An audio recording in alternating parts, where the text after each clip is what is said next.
کہ حضرت یحییٰ و عیسیٰ علیہم السلام کی ولادت کے دن ان پر سلام ہو اور ان کے اور سارے انبیاء کرام اور رسول اعظام علیہم الصلاۃ والسلام کے تاجدار، امام اور سردار سیدنا محمد الرسول اللہ صلی اللہ علیہ وسلم کی ولادت باسعادت پر کے دن آپ پر سلام ہو۔ بے شک، بالکل درست فرمایا آپ نے۔ میں ذرا کچھ ظاہر جس انداز سے آپ نے بیان کیا ہے وہ تو آپ ہی کا خاصہ ہے، لیکن میرے پاس کچھ اور بنیادی سوالات ہیں۔ عید میلاد النبی کے منانے کے طریقہ کار پر آج کل بہت زیادہ بات ہو رہی ہے، پھر ہمارا جو طرز زندگی ہے، طرز معاشرت ہے، اور جو ظاہر نبی پاک صلی اللہ علیہ وآلہ وسلم کی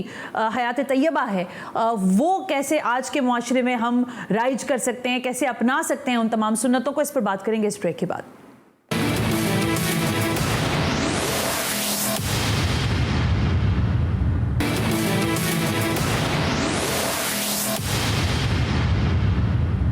ویلکم بیک ناظرین۔ ربیع الاول کی مناسبت سے 12 ربیع الاول کی مناسبت سے آج ہم نے وقت لے رکھا ہے مفتی منیب الرحمان صاحب سے، جو کہ ظاہر ہے احاطہ کر رہے ہیں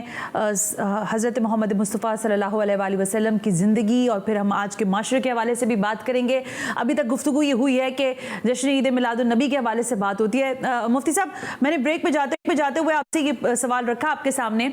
کہ ظاہر اب آج کے زمانے میں جس طرح سے عید میلاد النبی کا انعقاد کیا جاتا ہے، اس پر بھی بہت زیادہ سوالات ہیں اور بہت زیادہ لوگوں میں چیمہ گوئیاں ہوتی ہیں۔ ذرا پہلے اس پہ روشنی ڈالیں کہ یہ جو آج کا طرز عید میلاد النبی ہے، اس کو آپ کس انداز سے دیکھتے ہیں، اس کے بارے میں آپ کی کیا رائے ہے؟ فرمائیے۔ رہا یہ سوال کہ میلاد النبی صلی اللہ علیہ وآلہ وسلم کیسے منایا جائے، تو حضور کے اتباع میں آپ نفلی روزہ رکھیں، نوافل نمازیں پڑھیں، تلاوت و اذکار و درود و تسبیحات پڑھیں، اور اللہ تبارک و تعالی نے آپ کو نعمت مال سے نوازا ہے، تو اس خوشی میں اللہ تعالیٰ کی راہ میں اس کے بندوں پر مالی صدقات کریں، عطیات دیں، انعامات دیں، اور ان کو سہولتیں فراہم کریں۔ اگر کوئی جلوس کی بات کرتا ہے تو جب ہمارے آقا و مولا صلی اللہ علیہ وآلہ وسلم مکہ مکرمہ سے ہجرت کر کے مدینہ طیبہ تشریف لے گئے، تو وہاں آپ کا ننیالی قبیلہ بنو نجار بھی تھے، ان کی جو نوعمر لڑکے اور لڑکیاں تھے وہ گلیوں میں آ گئے، اور جو بڑے اور بزرگ تھے وہ مکان کی چھتوں پہ کھڑے ہو گئے، اور جب حضور آئے تو انہوں نے یہ اشعار پڑھے کہ طلع البدر علینا من ثنیات الوداع وجب الشکر علینا ما دعا للہ دائی، کہ وداع کی گھاٹیوں سے ہم پر رسالت مآب صلی اللہ علیہ وآلہ وسلم کا بدر کامل طلوع ہوا، اور جب تک اللہ کا کوئی نام لیوا موجود ہے ہم پر اس آمد مصطفیٰ صلی اللہ علیہ وآلہ وسلم کا شکر بجا لانا واجب ہے۔ وہ انہوں نے یہ اشعار پڑھے کہ نحنو بناتم من بن النجاری حبذا محمدن من جاری،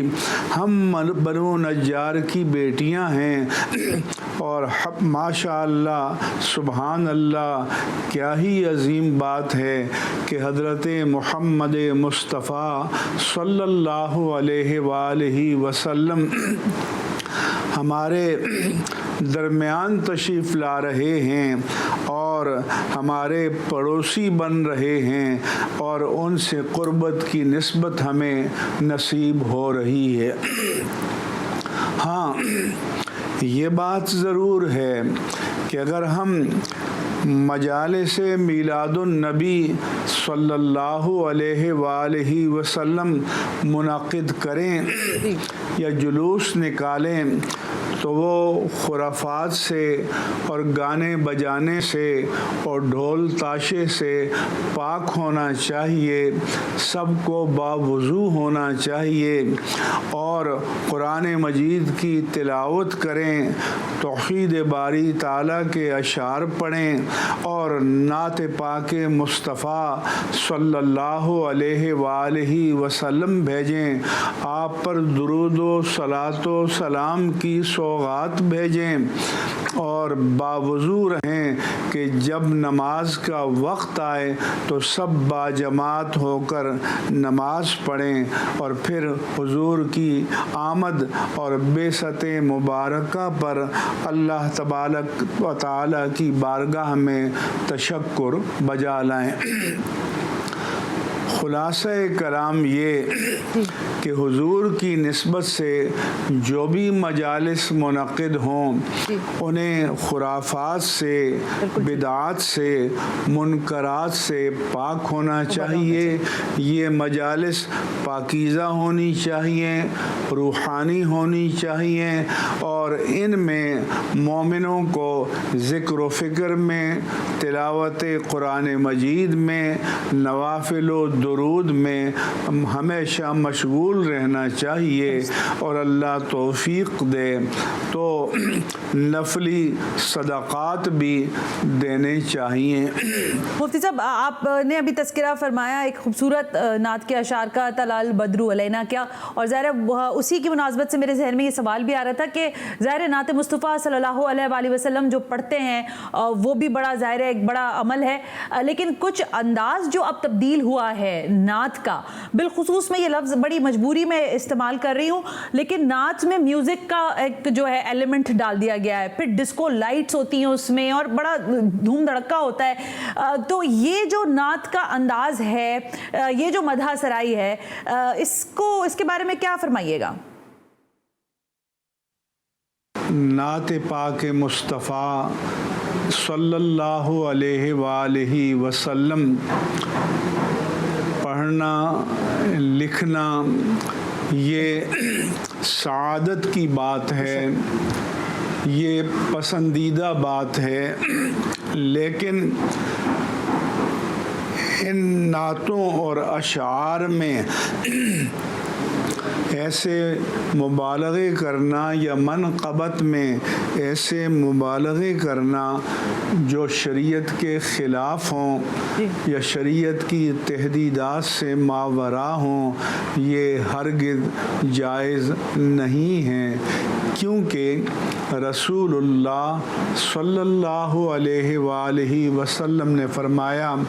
لا تأترونی کما اطرت النصارى المسیح ابن مریم۔ اللہ کے پیارے رسول صلی اللہ علیہ وآلہ وسلم کا مقام اور مرتبہ تو یہ ہے کہ لا یمکن الثناء کما کان حقہ بعد از خدا، بزرگ تو یہ قصہ مختصر کہ جیسے آپ کی ثنا کا، آپ کا وصف بیان کرنے کا حق ہے، وہ تو ہمارے لیے ممکن ہی نہیں ہے۔ اگر ہم ایک جملے میں عظمت مصطفیٰ کو بیان کرنا چاہیں تو بس یہی کہہ سکتے ہیں کہ اللہ عز و جل سبحانہ و تعالیٰ کی ذات کے بعد مخلوق میں سب سے اعلیٰ، سب سے اولیٰ، سب سے معظم، سب سے مکرم، سب سے محترم جو ذات ہے وہ ذات پاک مصطفیٰ صلی اللہ علیہ وآلہ وسلم ہے۔ غالب نے بھی کہا تھا کہ غالب ثنائے خواجہ بیزداں گذاشتیم کہاں ذات پاک مرتبہ دان محمد اس، کہ غالب میں اپنے خواجہ سردار کائنات کی ثنا کو اللہ پر چھوڑتا ہوں، کیوں کہ کسی کی کمال ثنا وہی کر سکتا ہے جو اس کے اعلیٰ مراتب کو جانتا ہو، کیوں کہ وہ ذات پاک جو ہے وہ اپنے حبیب کریم کے درجات کو، مراتب کو، مقامات عالیہ کو سب سے بہتر جانتی ہے۔ امام اہل سنت امام احمد رضا خان قادری محدث بریلی رحمہ اللہ تعالی نے فرمایا تھا کہ وہ کمال حسن حضور ہے کہ گمان نقص جہاں نہیں، یہی پھول ہے جو خار سے دور ہے، یہی شمع ہے کہ دھواں نہیں۔ یعنی آپ صلی اللہ علیہ وآلہ وسلم کے حسن کا کمال یہ ہے کہ جس میں کسی نقص کا ہونا تو بہت دور کی بات ہے، کسی نقص یا عیب کا شائبہ بھی نہیں ہو سکتا، گمان بھی نہیں کیا جا سکتا۔ یہی وہ پھول ہے کہ جو کانٹوں سے دور ہے، یہی وہ شمع ہے کہ جس میں کوئی دھواں نہیں۔ تو آپ کی ذات عالی صفات کا مقام اور مرتبہ تو یہی ہے کہ جو امام اہل سنت نے اپنے اشعار میں بیان فرمایا، اور صحابی رسول حضرت حسان بن ثابت رضی اللہ تعالی عنہ نے فرمایا تھا کہ وَأَحْسَنَ مِنْكَ لَمْ تَرَ قَطُّ عَيْنِي وَأَجْمَلَ مِنْكَ لَمْ تَلِدُ النِّسَاءِ۔ اے پیارے حبیب مکرم صلی اللہ علیہ وسلم، یا رسول اللہ صلی اللہ علیہ وسلم، آپ سے زیادہ حسین کسی آنکھ نے کبھی دیکھا نہیں، اور آپ سے زیادہ جمیل کسی ماں نے کوئی جنا نہیں۔ خلقت مبرأ من کل عیب کأنک قد خلقت کما تشاء۔ آپ کو ہر عیب سے مبرہ پیدا کیا گیا ہے، گویا آپ کو اس طرح ایسا بنا کر پیدا کیا گیا ہے جیسا کہ آپ نے چاہا۔ تو اتنے اعلیٰ مراتب کے کا حامل ہونے کے باوجود میرے آقا و مولا صلی اللہ علیہ وآلہ وسلم نے فرمایا تھا کہ خبردار، میری شان بیان کرنے میں وہ مبالغہ ہرگز نہ کرنا جو نصارہ نے عیسیٰ ابن مریم کی شان بیان کرنے میں کیا، کہ انہیں مقام نبوت سے اٹھا کر مقام الوہیت میں داخل کر دیا، ابن اللہ کہا، ثالث و ثلاثہ کہا۔ تو اس کی اجازت اللہ کے رسول نے جب اپنی ذات کے لیے نہیں دی، تو پھر آپ کے بعد نہ اہل بیت اطہار، نہ امہات المومنین، نہ صحابہ کرام، نہ اولیاء کرام، نہ ائمہ دین متین کی شان کو بیان کرنے کے بارے میں اس مبالغہ آرائی کی اجازت ہے کہ جو ان کی شان سے ماورا ہو، اور جس کی اجازت شریعت کے اندر نہ دی گئی ہو۔ ہمیں اپنے عقائد کو بیان کرنے میں، اپنے احساسات و جذبات کو بیان کرنے میں، اظہار محبت میں ہمہ وقت حدود شرعیہ کی مکمل پاسداری کرنی چاہیے۔ بہت عمدہ گفتگو فرمائی ہے مفتی صاحب، اور مظفر وارثی کے اشعار میرے ذہن میں آ رہے تھے۔ یہ ویسے تو بہت سارے کلام ہیں، لیکن مجھے بہت پسند آتا ہے اس نعت کے اشعار کہ میرا پیغمبر عظیم تر ہے۔ اور جب ہم ظاہر پیغمبر حضرت محمد مصطفیٰ صلی اللہ علیہ وآلہ وسلم کی مدح سرائی کی بات کرتے ہیں، تو مفتی صاحب نے بڑا اچھا احاطہ کیا کہ بہت ظاہر حدود اور قیود موجود ہیں شریعت میں، اور اسی کے پابند ہمیں ہونا بھی چاہیے۔